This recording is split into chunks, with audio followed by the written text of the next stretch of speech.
Donc, il faut se fixer des objectifs pas trop ambitieux, mais un petit peu quand même pour pas non plus viser trop et être déçu après, quoi. Si, c'est la lune, tu vois. Moi, c'est un peu... je pense qu'Amel Bent, finalement, elle a dû passer sa vie dans une asso.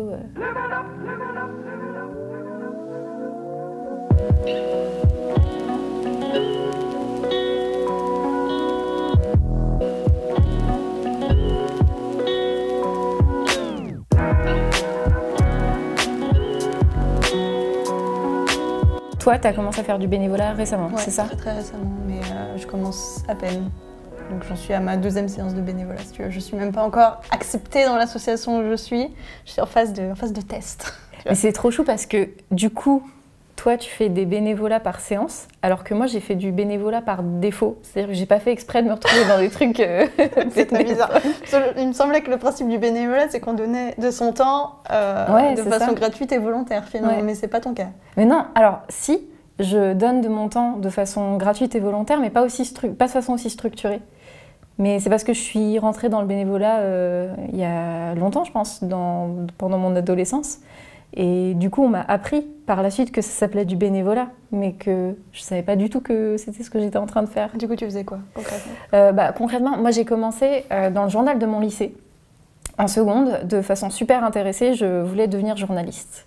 Et je m'étais dit, je vais rentrer dans le journal de mon lycée pour apprendre à écrire et voir ce que c'est que le métier de journaliste et voir si ça me plaît. Et j'ai rencontré des gens complètement fous qui, au bout de quelques mois, m'ont dit « Est-ce que tu veux faire partie de l'équipe dirigeante du journal ?» Donc moi, j'avais 15 ans, j'ai fait « Waouh, je vais devenir une star !» Tu vois, Lois Lane, c'est moi, bientôt. Et donc j'ai commencé à justement donner du temps pour le journal. Et d'article en article, de réunion en réunion, j'ai fini par m'y investir à tel point que ma dernière année de lycée, je suis devenue directrice de publication. Donc j'avais ce rôle extrêmement barbant de dire aux gens « Là, tu vas trop loin et on risque un procès. » C'est bien, il en faut des gens comme toi. Ouais, on était le journal, en plus c'était chaud parce qu'on était le journal le plus impertinent de France.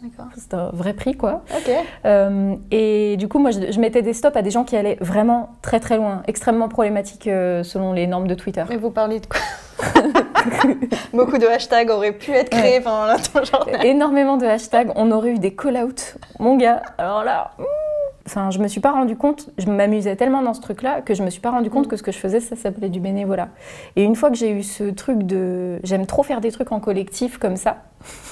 Attention, ne pas sortir de son contexte. Ça m'était même pas venu à l'esprit, mais merci d'avoir inséré cette petite graine dans mon cerveau, parce que maintenant je trouve ça très drôle. Oh, écoute, il y a eu des soirées.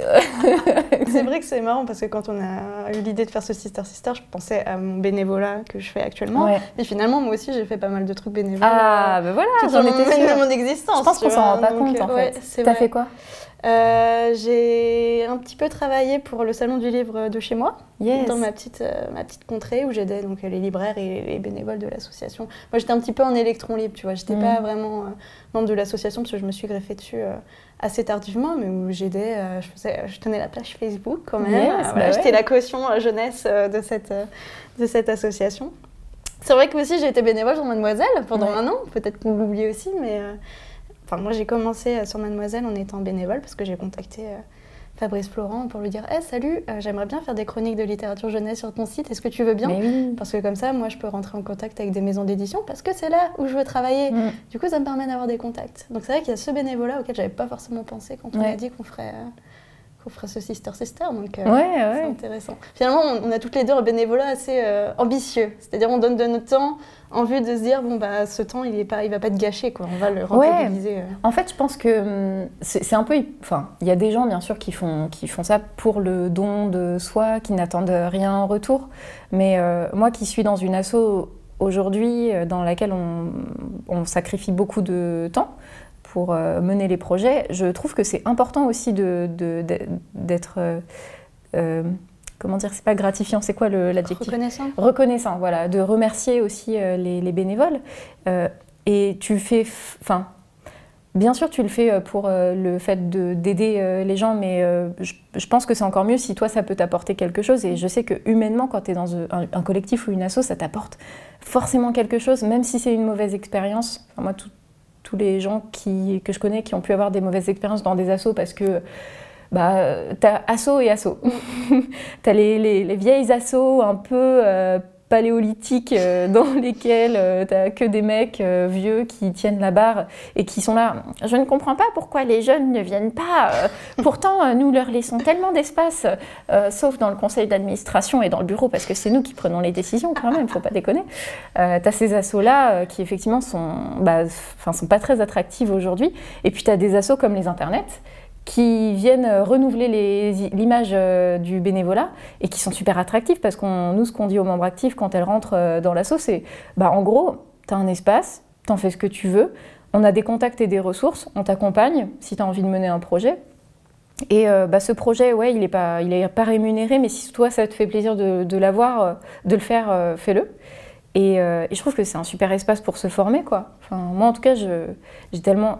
En fait, aujourd'hui, je ne serais pas là, je ne serais pas chez Mademoiselle si je n'avais pas eu ce genre d'espace-là dans les assos par lesquels je suis passée. Et je pense que ça, c'est super cool, quoi. Ouais. Et du coup, toi, ta famille, elle était là-dedans ou pas du tout? Moi, c'était assez bizarre. Quand j'étais plus jeune, j'ai toujours été sensible aux injustices sociales.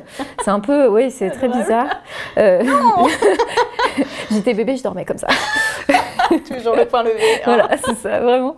En plus, c'est marrant, j'ai vraiment une photo de moi bébé comme ça, parce que ma mère, ça la faisait marrer que je dorme comme ça. Ma mère, elle est assistante sociale.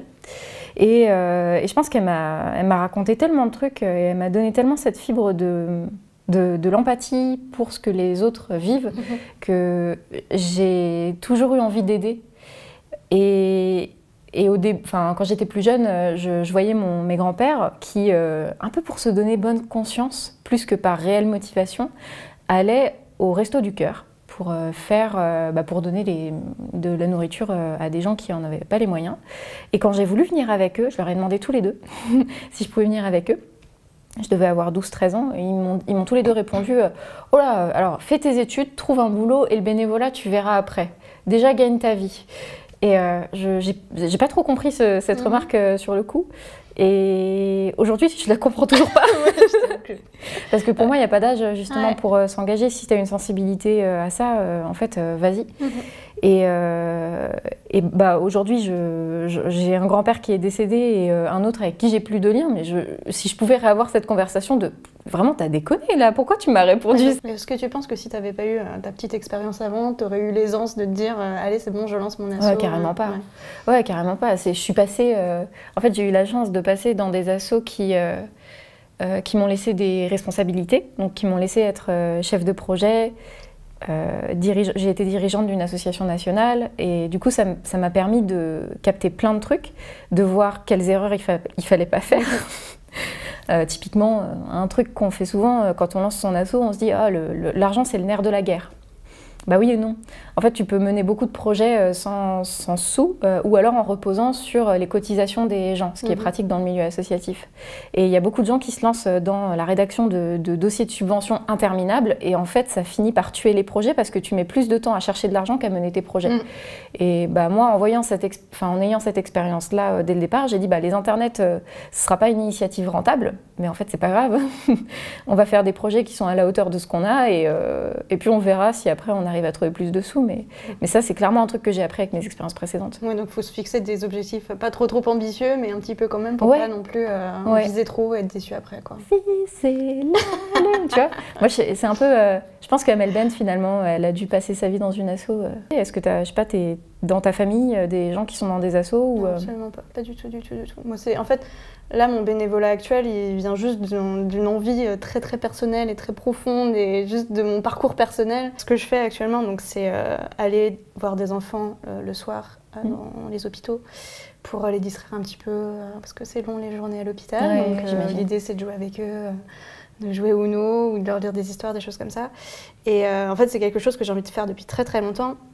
Mais je pense que j'ai envie de le faire déjà par rapport à mon propre vécu, parce que je me suis fait opérer quand j'étais toute petite, des deux jambes, des deux genoux. Et je me souviens très très bien à quel point c'était douloureux de voir ses parents partir le soir. Et de rester tout seul dans ta chambre, appeler une infirmière, parce que voilà, tu fais une crise de larmes, parce que t'es seule, t'as peur, t'as mal, enfin c'est terrible, quoi. Et puis il y a l'ennui. Exactement, et puis tu regardes déjà la télé toute la journée, et t'en peux plus, tu satures, enfin c'est terrible, t'as mal, parce que t'es allongée tout le temps, t'as mal aux fesses, enfin c'est terrible, c'est vraiment terrible. Et je me souviens, alors, je crois pas avoir été visitée par des bénévoles, mais je me souviens vraiment même si c'est encore flou, parce que j'étais petite, ma première opération, j'avais 8 ans, 9 ans. La suivante, j'avais 9 ans, 10 ans, et puis après j'étais plus vieille. Mais je me souviens quand même encore des visages des infirmières qui venaient me voir quand je les appelais, et que je paniquais, et qui restaient avec moi, et qui appelaient ma mère et tout. Donc c'est pour ça qu'en grandissant, je me suis dit, j'ai envie de faire ça, j'ai envie de... En plus, je suis dans le milieu de la littérature jeunesse, donc je suis dans le milieu de l'enfance depuis un moment. Donc tout se combine assez naturellement. Et ça faisait longtemps que j'avais envie de le faire, mais... Des enfants malades, c'est quand même un truc qui peut être assez fort, je pense. C'est clair. Ouais. Donc ça faisait longtemps que j'en avais envie, mais pas forcément le courage. Et surtout, c'est un moment où je me sens prête, tu vois. Je me sens suffisamment solide pour me dire, ok, je vais aller à la rencontre d'enfants qui peuvent être dans des états de souffrance. Même si mon asso est suffisamment bienveillante pour dire s'il y a des choses avec lesquelles vous n'êtes pas à l'aise, n'y allez pas. S'il y a des services avec lesquels vous n'êtes pas à l'aise, dites-le. C'est ça que j'aime beaucoup en fait dans cet asso qui s'appelle Main dans la main, c'est qu'il n'y a pas de, il n'y a pas d'obligation. Ils disent déjà, si c'est pas ce que vous attendiez du bénévolat, c'est pas grave, arrêtez. Il n'y a pas de honte à arrêter. Cool, ils sont très très bienveillants, ils te mettent vraiment. Il n'y a pas de pression. Voilà, c'est bien ce que vous faites. Si vous le faites, tant mieux. Et puis si c'est trop dur pour vous, si vous n'arrivez pas à tenir la distance par rapport à votre planning, ne continuez pas à le faire. Donc ça, c'est vraiment quelque chose que je trouve très réconfortant. Et en fait, tu es là pour apporter des bonnes choses et tu n'es pas là pour la contrainte. Je suis arrivée à un moment de ma vie où je me suis dit, en fait, j'ai besoin de faire ça. Tu vois. Quand tu vois tout ce qui se passe dans la vie aujourd'hui, que ce soit les réfugiés ou tu vois, toutes les personnes qui sont dans la souffrance aujourd'hui, tu te dis, moi j'ai envie d'apporter ma petite pierre à l'édifice. Tu as envie de donner du sens. Exactement, à ce que tu fais. Tu as envie de dire, ouais, j'ai fait quelque chose de bien, de vraiment bien, et surtout près d'enfants. C'est quelque chose qui me touche plus particulièrement. C'est pas du tout mes parents, ma famille ou quoi que ce soit. Ma mère a fait, ok. Mais t'es sûre que tu veux pas être payée sinon. En plus, là, je me retrouve dans le service orthopédique, qui est là où je m'étais faite moi-même opérer. Il y a quelques années, donc c'est d'autant plus fort, quoi. La première fois que je suis arrivée dans l'hôpital, j'ai eu les odeurs et tout, j'étais ok. C'était l'hôpital dans lequel tu t'étais fait opérer ? Non, le mien malheureusement, il a fermé, c'était l'hôpital Saint-Vincent-de-Paul, qui était un super hôpital pour enfants qui a fermé il y a quelques années. À Paris ? Ouais. Et alors figure-toi que c'est un incubateur d'associations justement. Et voilà, il me semblait qu'il y avait un truc un peu social et tout. La boucle est bouclée. T'as les ambiances, t'as les bruits, c'est très très étrange. T'as l'impression de régresser mentalement en disant « Oh là là, oui, je me souviens de ce que c'était. Ok, c'est bon, on va prendre le Uno et on va balayer et du coup, le stress, quoi. » Mais c'est ça, en fait, toi aussi, en faisant ça, t'avances personnellement dans ton parcours et c'est une façon de tourner la page, quoi, sur cet épisode. Ouais, sans doute. Puis, quand je ressors de là, mais je me sens tellement bien. C'est fou. C'est peut-être même un peu égoïste, tu vois, de se dire « elle fait du bénévolat juste pour se faire du bien. » Mais si vraiment il y a des gens qui hésitent à faire ça, faites-le parce que ça vous apporte un tel bien-être. À chaque fois que je repars, j'ai la patate, j'ai envie de me dandiner et tout parce qu'on reçoit tellement, parce que les enfants ils sont heureux, il y a souvent les parents, et c'est vrai que notre rôle aussi c'est d'être dans l'accompagnement avec les parents. Et les parents ils ont besoin de parler dans ce genre de situation parce que c'est quand même leur enfant qui est opéré, donc c'est quand même une source d'angoisse terrible. En plus, il y a pas mal de personnes qui viennent de très loin. La dernière fois que j'y suis allée, il y avait un enfant qui venait de Guyane, une petite fille de Guyane qui était toute seule. Je crois que c'est son oncle qui l'accompagnait, mais ses parents étaient restés en Guyane. La petite fille, elle avait 9 ans, elle avait l'âge auquel moi j'étais opérée, et moi, ma mère, elle dormait tous les soirs à côté, sur le canapé d'à côté, quoi. Donc en plus, il y a cette angoisse d'être loin de chez soi, que tu sois petit ou que tu sois grand, parce que ce soit les mamans et les papas, ils sont toujours en train d'appeler pour savoir si tout va bien, si tout se passe bien, si tu as bien pris ta douche et tout. Donc il y a vraiment un gros échange très très fort aussi avec les adultes. Et quand ils te disent merci à la fin quand tu repars, c'est le plus beau merci que tu puisses recevoir, quoi. Moi, j'ai un peu cette sensation aussi quand on reçoit des messages sur la page des internets. C'est souvent des messages privés de créatrices, nouvelles créatrices qui me disent en fait, grâce à vous, j'ai enfin osé me lancer. Et ça peut paraître con de se dire c'est bon, elle a juste ouvert une chaîne YouTube. En fait, non, cette meuf, elle n'a pas juste ouvert une chaîne YouTube. Cette meuf, elle est en train de prendre assez confiance en elle pour prendre la parole dans l'espace public. Et moi, je suis là. Qui a besoin d'argent quand on a des retours comme ça? Alors c'est cool, bien sûr c'est cool faut vraiment le séparer, enfin moi en tout cas c'est mon cas, je le sépare vraiment de ce que je fais au boulot et j'aime aussi ce que je fais au boulot, donc j'ai vraiment de la chance de trouver cet équilibre dans les deux. Mais c'est vrai que, bah, ouais, je sais pas, quand tu as des retours humains qui sont aussi forts, bien sûr, il faut payer le loyer, mais on ne paye pas le loyer avec des sourires, je sais bien, mais...